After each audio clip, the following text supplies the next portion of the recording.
Welcome to Not Milk Never Milk. Subscribe if you're lactose intolerant. In this video, I will explain how to make a delicious sushi dragon roll. First, gather all your fresh ingredients, ensuring everything is prepped and ready to go. Next, set up your rolling station with a clean bamboo mat and a bowl of water for your hands. This preparation is key for a smooth and enjoyable sushi making experience. We'll cover each step in detail, from rice to final garnish. Let's talk ingredients. You'll need perfectly cooked sushi rice, seasoned with rice vinegar. Thinly slice 1 ripe avocado and 1 cucumber into long strips. For the filling, prepare about 6 pieces of crispy shrimp tempura or grilled unagi eel. Don't forget your nori sheets and a small amount of vibrant tobiko for later. Now for the fun part, rolling. Place a nori sheet on your bamboo mat, shiny side down.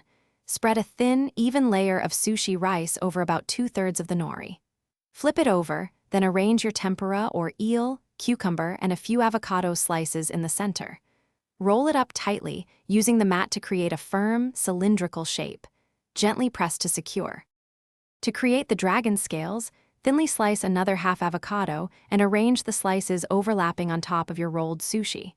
Drizzle generously with sweet eel sauce, also known as unagi sauce. For extra flair and texture, sprinkle with bright orange tobiko or toasted sesame seeds. Finally, slice your roll into 8 to 10 pieces and serve immediately for the best taste.